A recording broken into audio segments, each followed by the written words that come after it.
without any other incident, I guess I should say. And I kind of feel like the people here, the police handled it well, but it just also made me really sad about Uvalde, because it was like just such a stark contrast between the two. So yeah. Well, what was interesting up here was almost everything for 4th of July got canceled because of the weather. Because we were planning on going to fireworks and stuff, and it was just thing after thing was getting canceled because of the storms coming through, which may very well have been a large part of what kept Wisconsin safe this time around. Yeah, I think you guys probably got that storm a little earlier than we did, because I feel like it was a little bit more middle of the night for us. So yeah, ours was like all through the afternoon and into the early evening, so they canceled everything. It seemed like here in our place, the fireworks were back this year. Like we've had 2 to 3 years where everybody, July 4th was sort of low key, and this year it was like full on war going on in our city. Just explosions nonstop all night long. It was crazy. Yeah, I mean, even though there were storms, you could tell the neighborhoods were like, we are still gonna shoot off our fireworks, because they're just kind of random firework sounds. But I never, till I started meeting British friends, I didn't realize that it was somewhat unusual to celebrate war as much as we do here. So like we really mark our history by war, from war to war to war to war. And so sometimes I wonder, maybe this is why we have a lot of violence in our country, is we celebrate our violent history as part of our pride. Yeah. I think there was a Bible verse about live by the sword, die by the sword somewhere. Wasn't that the one that got ripped out when the Constitution was written or something? I don't remember. Been a lot of changes in the Bible recently. That's good. Well, pretty doggy. Does anybody else have a report from their week of anything good or bad that you want to share with the group here? Paul, Yeah. I went to church this morning, and we're doing a series on Jonah. Yeah. And Chris, who is our pastor, at the end of the series, at the end of the sermon said, we're doing this just because I want you to know that God's not mad at you. I love it. And I went, oh, okay. Love it. I got new wristbands that are the color of my new colors of what I do now that say God's not mad at you. I did a modern day parable on Jonah a couple of weeks ago that I just love. I think Jonah is a great story that Christians should be required to read and see themselves as Jonah on a yearly basis. Yeah. And let God say to us, do you do well to think this way? So that's good. Well, I want to just delve in a little bit today of what does church mean? It's interesting that Jesus once said, on this rock, I will build my church. That word church was not an Aramaic or Greek word for building. It was the word ecclesia. It is my gathering of people. And so the command of Jesus was never like, you go build my church. It was, I will build the gathering of people. And when he said this, he was standing at a place that was considered by some to be a gateway to Hades. And so I think that's partly why he said, and the gates of hell will not prevail against my church, because he was in a place that was considered to be a gateway to hell. And so he took his disciples to this specific place and said, hey, I'm gonna build a gathering of people that are going to impact the world.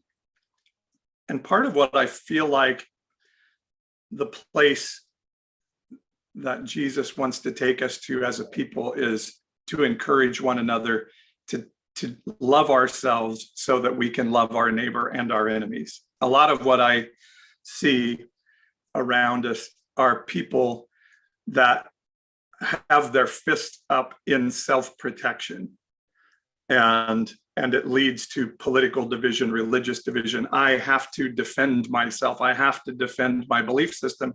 I have to defend my community narrative, because that's where my identity, my safety, and my value come from.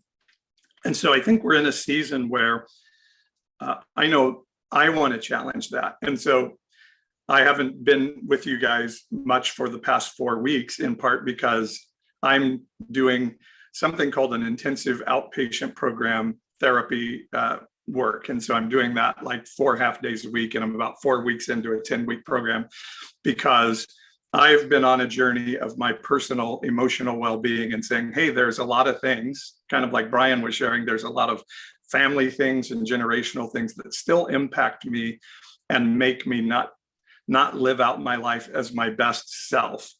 And so my wife and I both have prioritized for ourselves and for our family that we're gonna live in an emotionally healthy life.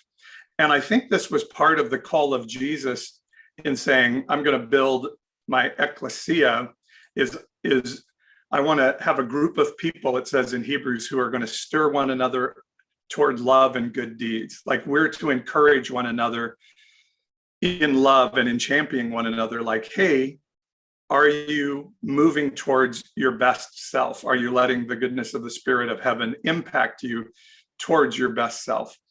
And so one of the verses that I love for this is John 3:17. And quite often, as I've been a speaker in my life, I ask people, who knows John 3:16? And everybody's like, yeah, I know John 3:16. It's the verse that I get to use to try to get a notch in my belt by getting somebody saved. And I say, great.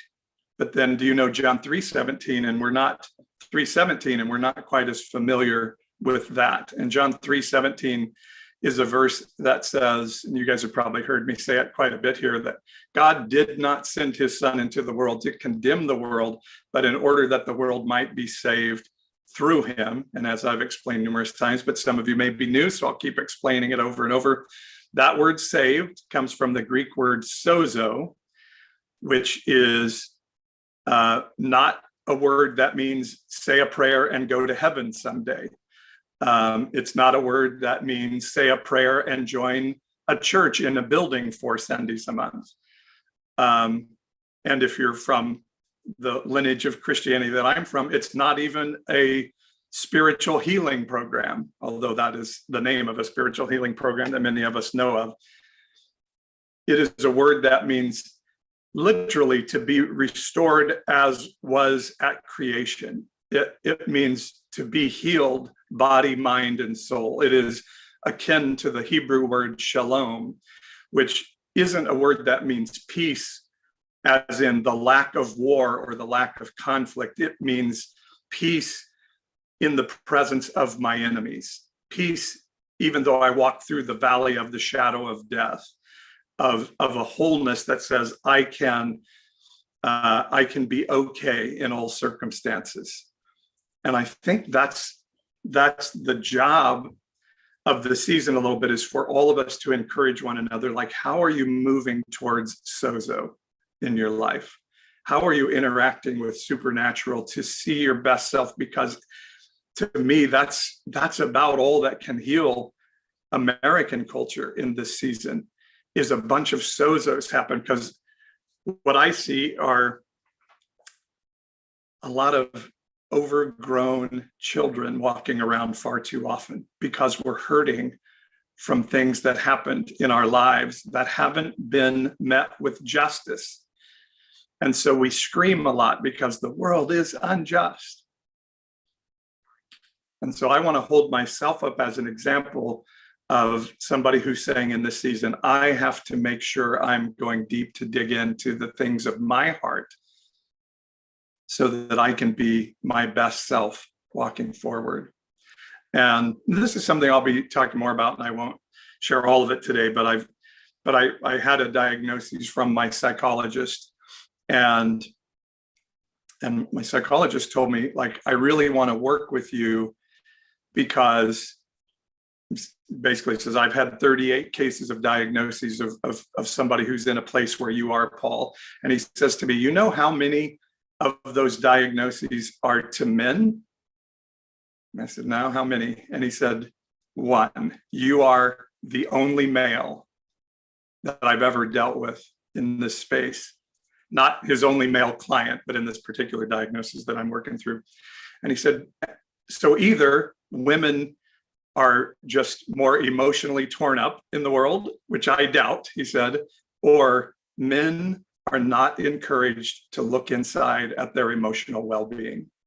He said, most of the time, men get significant clinical psychological diagnoses when they are in prison and have a forced psychiatric evaluation.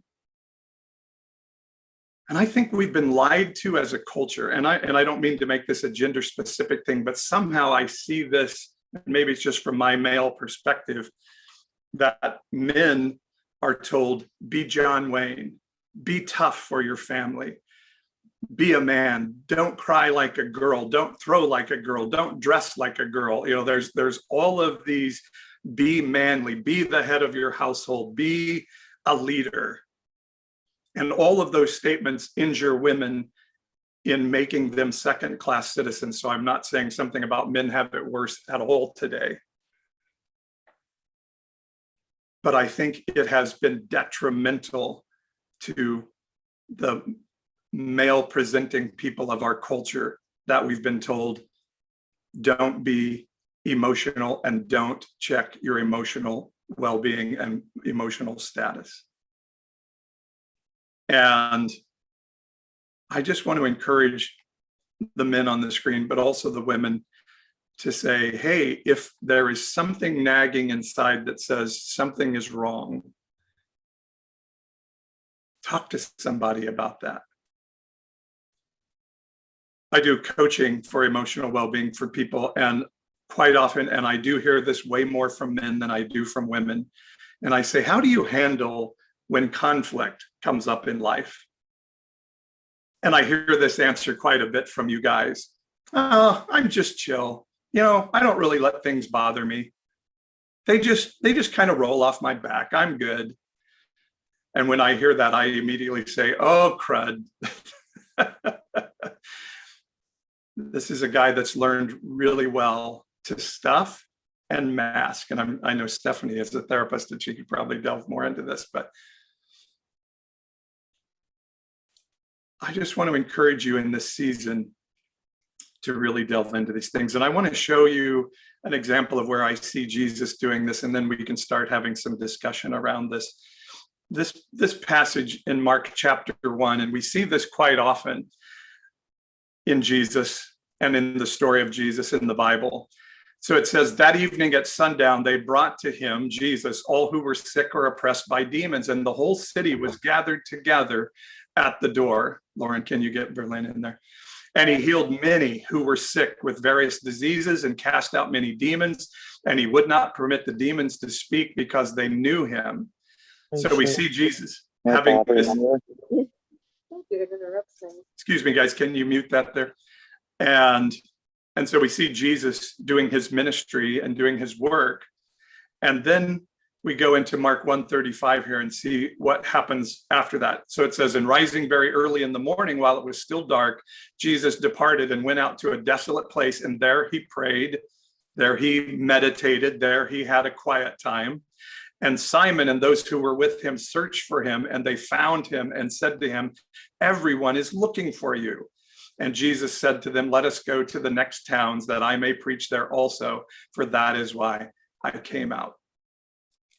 So what I see in this story is Jesus understanding his purpose in the story and doing the work that he was to do. And work is good. We are to work and be prosperous and fruitful and do all those things. And then he knew Like, I have poured a lot out into others around me. I've poured out into what I've done.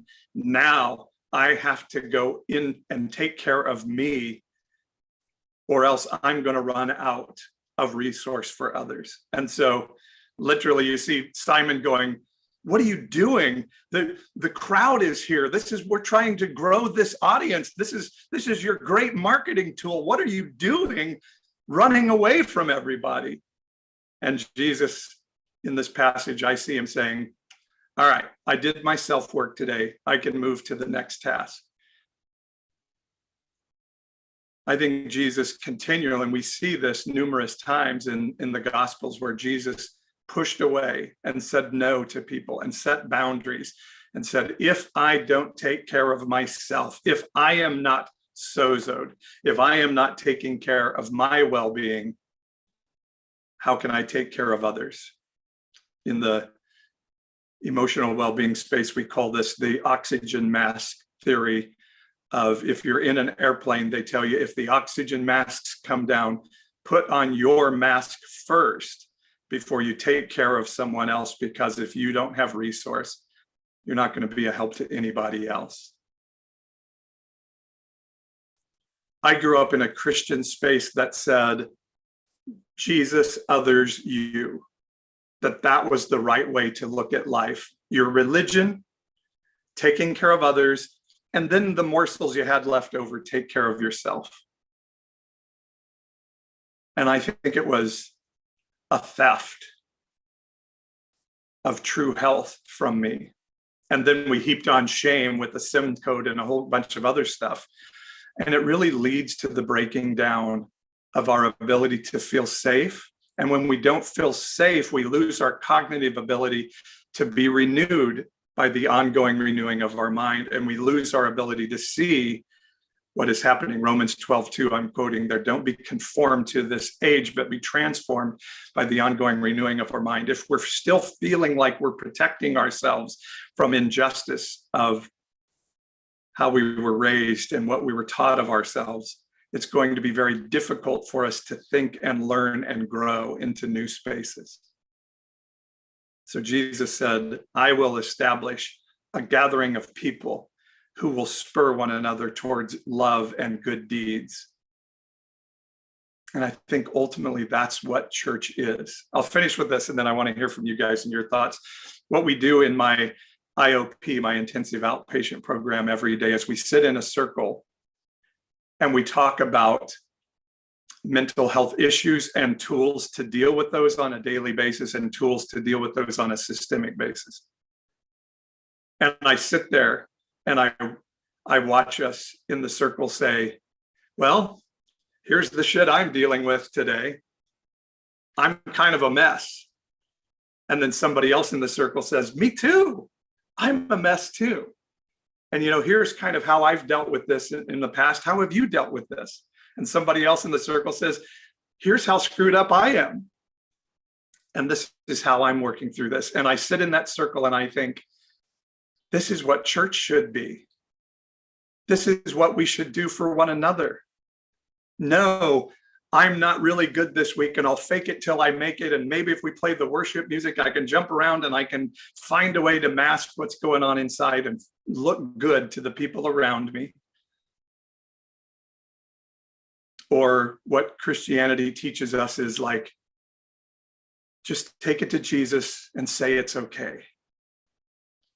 And yeah, you can come and say, I'm hurting, and we'll try to get you to joy as quickly as possible, because fear and anger and hurt aren't legitimate expressions of emotion in our church circles. But I want to say today, I think we should sit around and when we're hurting, say, I'm hurting. And the rest of us say, well, I'm going to sit with you in that pain for as long as it takes for us to be together and feel our way through that. And oh, by the way, I have times in my life when I'm hurting too.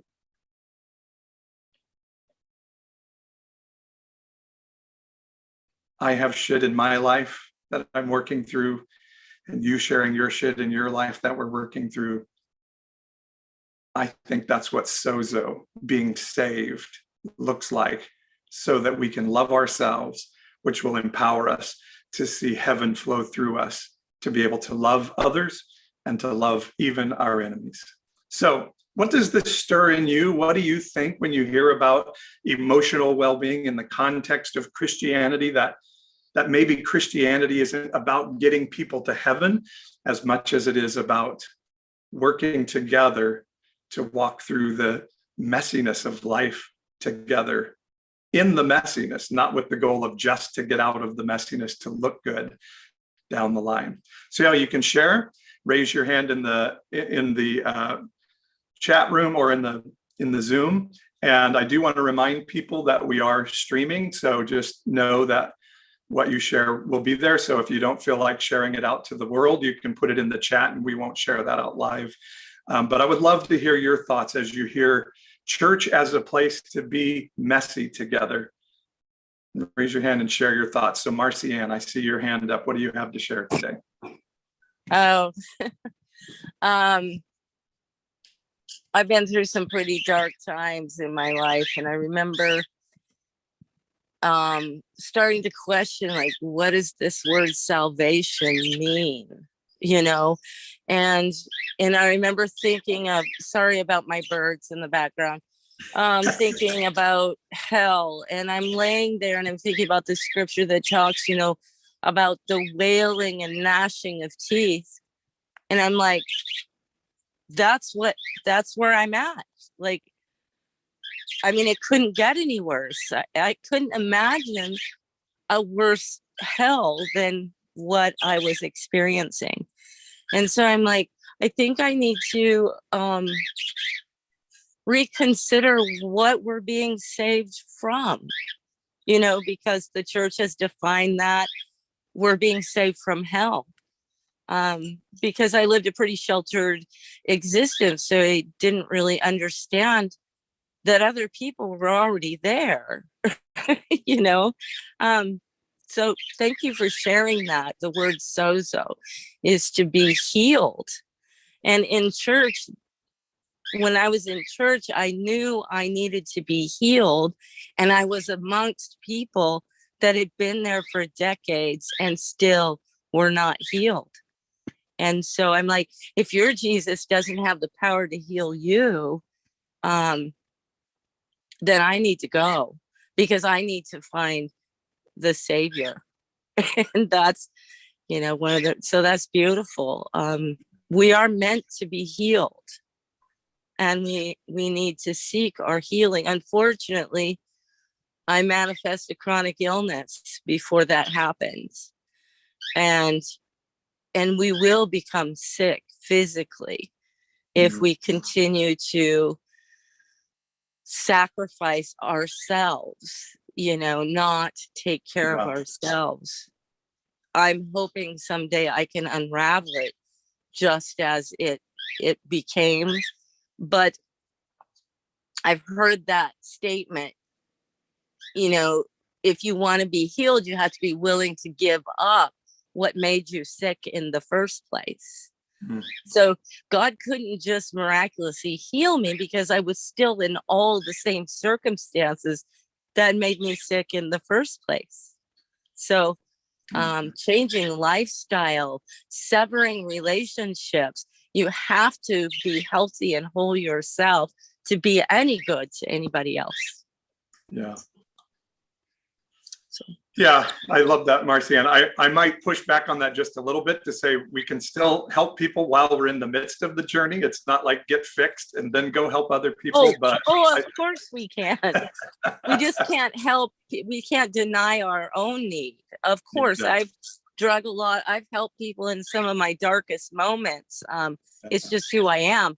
But we must find our own way. I mean, there's no greater thing than our own testimony. They overcame by the word of their testimony.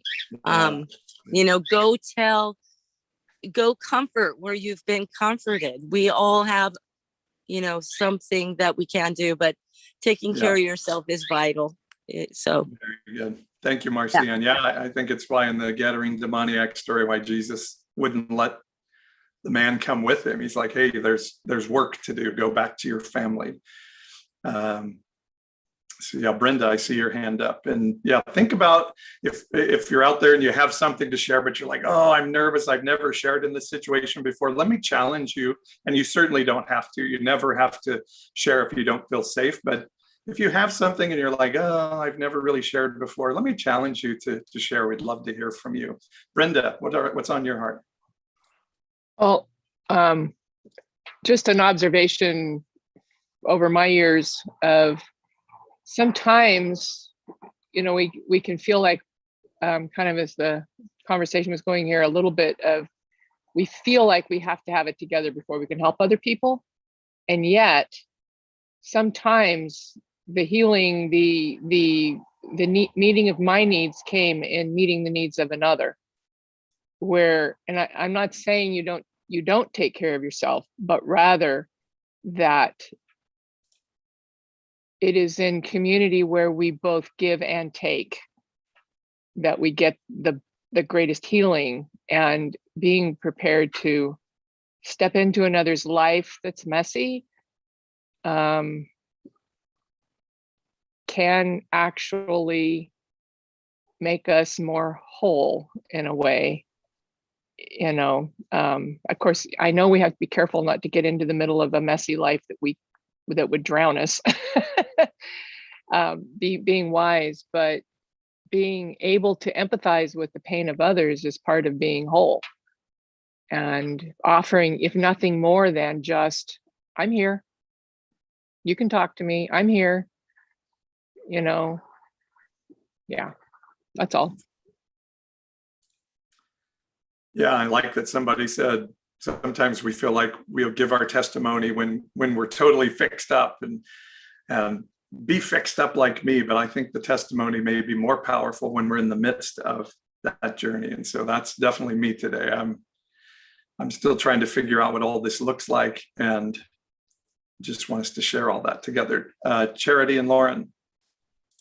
Yeah, and I just kind of wanted to echo what Brenda was saying, because I think that is the challenge, because I've had the same experience too of getting more healthy by giving.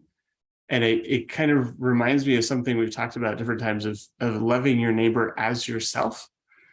And I feel like when we're loving our neighbor as ourself, that does mutually fill both of us. Or there's a book called Bucket Fillers that was all about that we each have a bucket of kind of our internal self-okayness.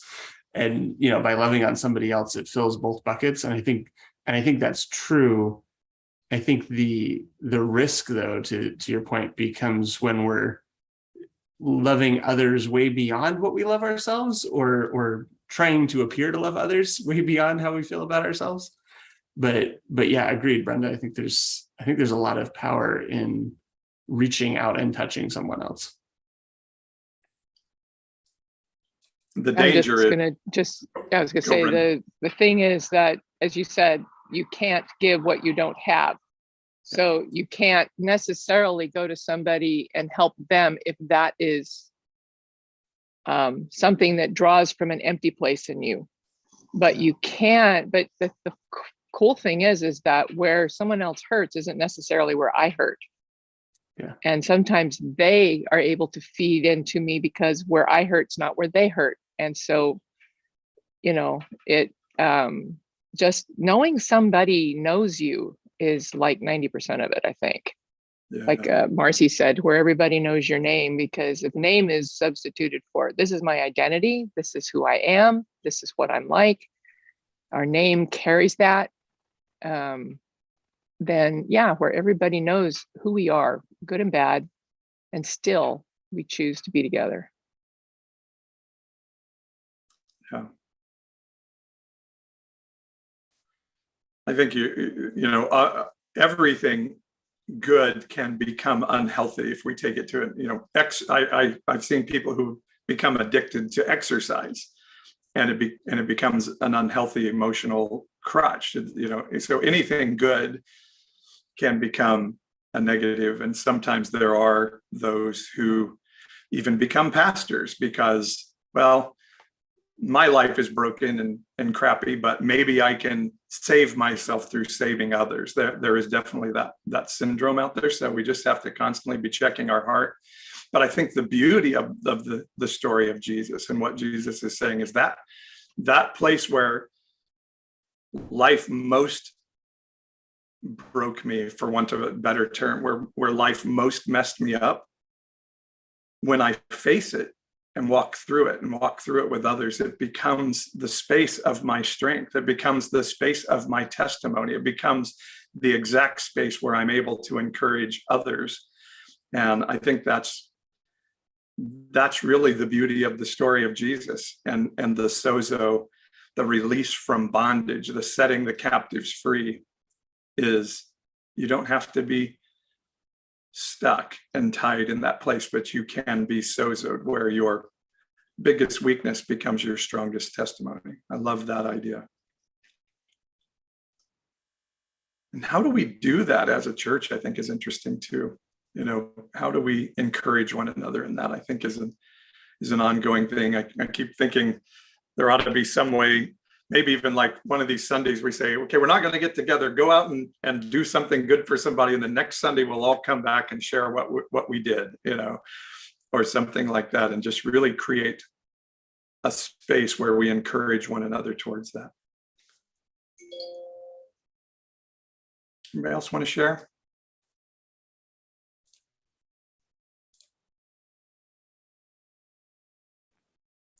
Your share about your IOP experience reminds me of 12-Step Community, and Nadia Bowles-Weber has this quote. I've seen something that she says something like, there's more authenticity and vulnerability and community happening in church basements than in church sanctuaries. And just as somebody who's been doing 12-step recovery for 10 years or something, it's just those kinds of communities where everybody gets together and you have those share times of just like, this is where I'm feel like a mess, or this is where I had a victory this week, you know, and it's some small thing where you used a recovery tool or practice and you're like, holy crap, it works if you work it, you know, all of that. And so, and it's so, you know, it's just so encouraging. So yeah, it's cool to hear about your experience of IOP being the same kind of experience. And I think it's so important for us all to have those kinds of communities in our lives, whatever that looks like. Even if it's just one friend that you see, you know, really consistently, and you can be so super honest about, you know, where we're struggling. And I saw a friend this week on Zoom, and I probably see him just, I don't know, every 4 to 6 weeks or something. And it really struck me because he said, oh, this was so good. When we got on the call, I thought, I don't know what I have to talk about. But, you know, he was like, Heidi, you make me stop and actually think about, like, basically think about my thinking, think about why I'm doing what I'm doing. And I was like, oh, I feel like I'm super glad you had that experience. And also I'm kind of sad he's only having that experience every 4 to 6 weeks when he sees me, because I need that, man, I need that, you know, weekly when I see like my little small group recovery group or whatever, you know? So anyway, that's become a very important part of my life, is to have those small groups or even just one-on-one relationships where I can like totally be my whole self. And then I think just speaking to the idea of like, when we give, we also receive. One of my mentors says that when we do share our story, when we give our gifts to the world, when we serve other people, when we're doing that in a healthy way, it is the phrase he uses, mutually transformational. So it transforms me and it helps transform the other person. And it's a very healthy balance in that way.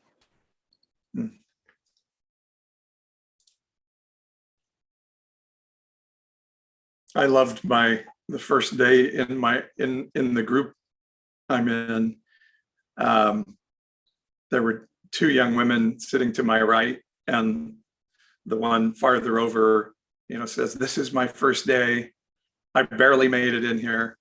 I don't feel good being here, and I don't have any idea how I'm going to make it back tomorrow." And the young woman sitting right to my right, she says, "Oh my gosh, my first day here, I felt exactly the same. And I was thinking, I'm never coming back to this again. This is awful." And she said, then there was this woman, she said, "Do you like muffins? If you come tomorrow, I'll bring you muffins." And so she turns to the other young woman and says, "Do you like muffins?" I'll bring muffins tomorrow. Do you like Starbucks? I'll bring Starbucks tomorrow. Whatever it is you need to get here tomorrow, I will bring. And I was just like so blown away of, this is who we ought to be. You know, how do I stir people around me towards the work that they're doing and the best of themselves? And I just love it. I think when we allow that space of, I'll use a crass term of like, when I went in it, I decided to let myself be crazy. And I know crazy is not a good word to use in that space, but I'm going to let myself totally feel what's inside of me to feel. I'm not going to mask anything. It's all going to come out on the table. And I'm in a group of everybody that's doing the same. And so it's pretty messy sometimes. And they teach us, like, we push back on one another and say, hey, you're not being honest right now. You're not being authentic, and some of those things. And I'm truly fascinated in, like, how do we make church be this? I was in a very charismatic church, in a very charismatic stream of churches. And so every Sunday we would have people that were having Holy Spirit experiences and falling on the floor and laughing and doing things. And I say this in a more crass way than I would like, and they would get up and their life would still be the mess it was before they went down on the floor. And I would say, what's the point? What is it pulling you towards?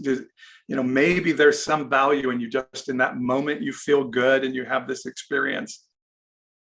But if it's not pushing you towards transformation, the renewal of your mind, then maybe it's not the most productive thing we can do. I don't know. I've lived in that space of desiring another Holy Spirit experience,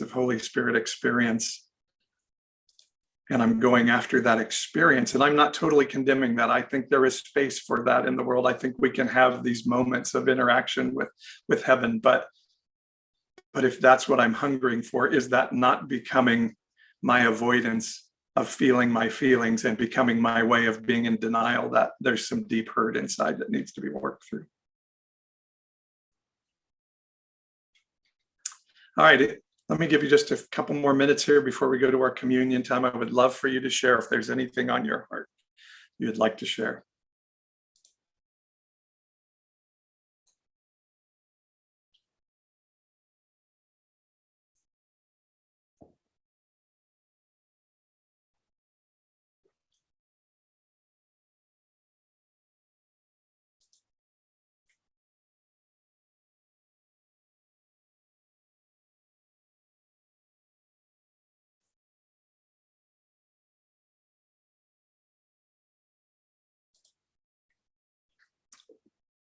Anything else, guys?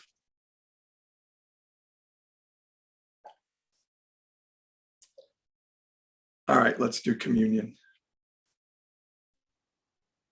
So if you're new with us and haven't been here before, run to your kitchen real quick and grab whatever you have. I have some cranberry juice here today and just a cracker.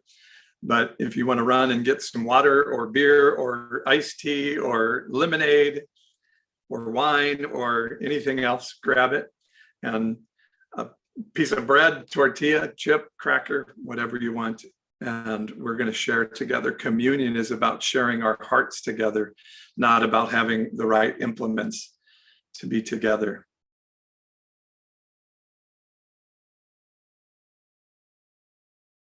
I'm just reading what Paul just put in the chat.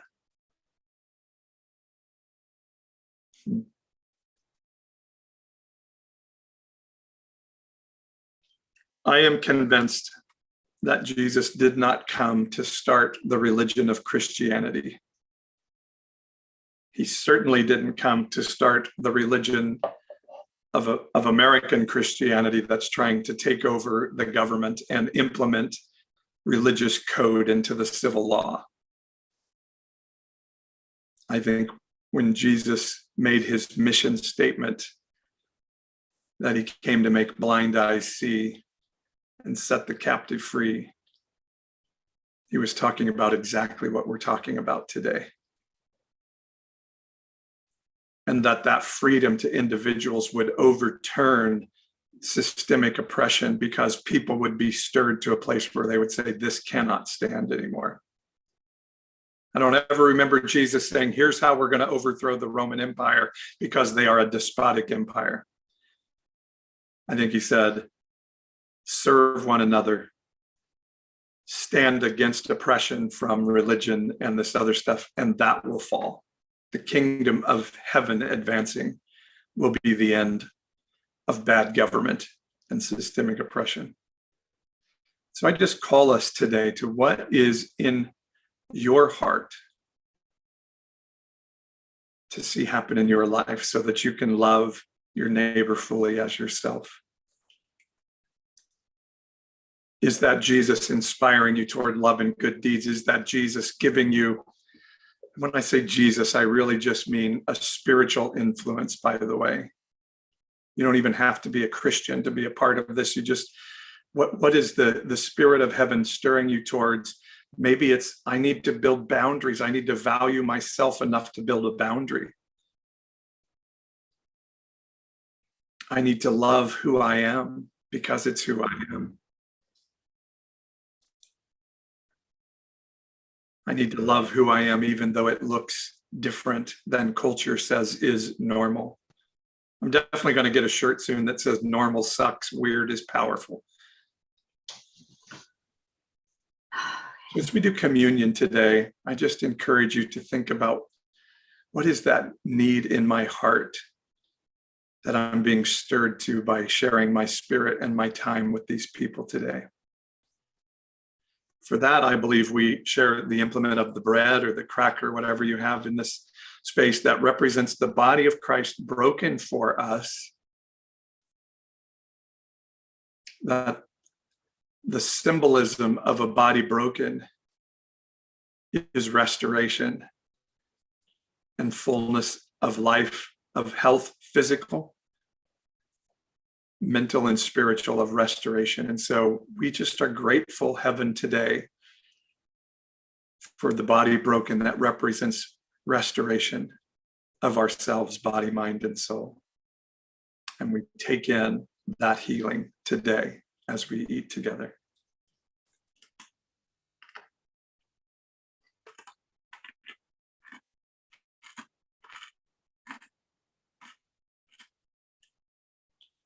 And as you eat that implement, recognize that what you're taking into your body becomes you, and you become it. You are intermingled now with that piece of bread or cracker that you ate. It becomes part of your mitochondria, so to speak, part of your atomic makeup. And I believe spiritually it is the same. We take it in, and it comes to a place where it's hard to tell the difference between us and heaven as we continue to interact with that. And the drink we take today represents a life that can be lived in abundance, and abundance flows through us to others. To be inspired that in loving ourselves, we are now able to love our neighbor, and even those that don't look so lovely to us because of who we are, with the Spirit in us flowing forth. And so we call that Spirit of heaven today to come through us to others. Amen.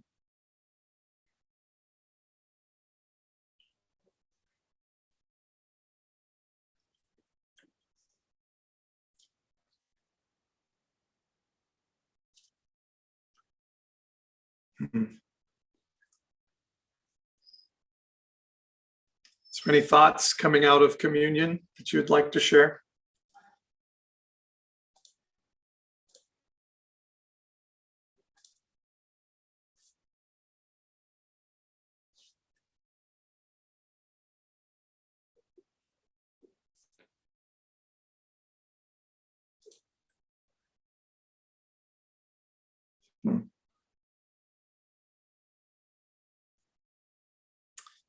Brenda, I know you put it in the chat.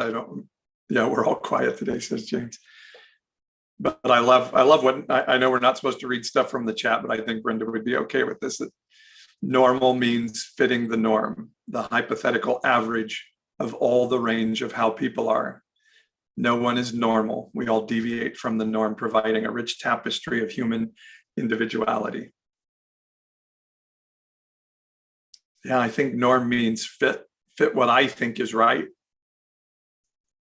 And there are community norms, but I like that when we do that, we settle for average. I don't think we're meant to be average.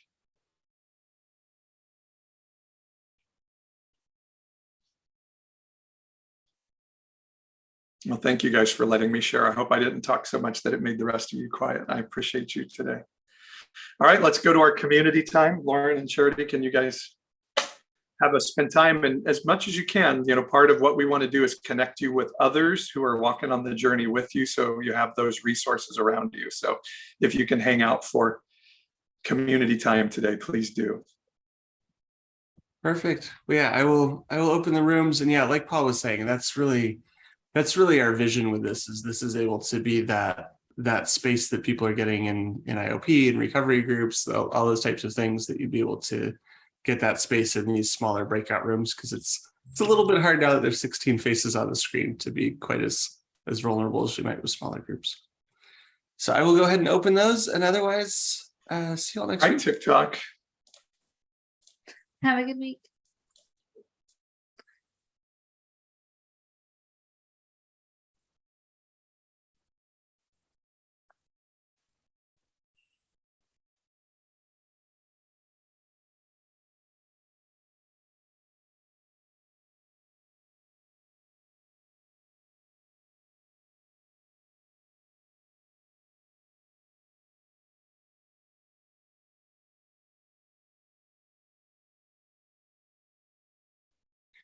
You should have gotten an invite to room 2, because room 1 ended up being empty. Everybody else left. Did you see that invite, or should I try and resend it?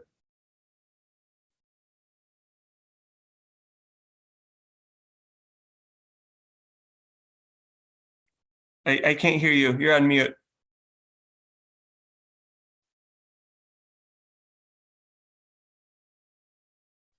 Lauren, Yeah. I went to room 1 and then it threw me back out to the main. Oh, weird. Okay, I was trying to move you into room 2 because everybody else in room 1 left. So hold on, let me see what I can do here. 1 second. All right, I'm gonna push you back. Hold on, how do I do this? It's telling me that you're in 2. I can't figure out how to get you out. Am I in 2? I'm talking to you. What room are you in? No, I'm here in the main room, but it says you're not joined, but it says you're invited. So you know what I'm going to do? I'm going to try and put you into 1 again, and then put you back into 2, and hopefully it'll give you the right invite this time. Okay. So one second here. Good luck. Okay, so I should join room 1. Well, hold on. Now do you have one for 2? Wait, now it says join room 2. Take that one.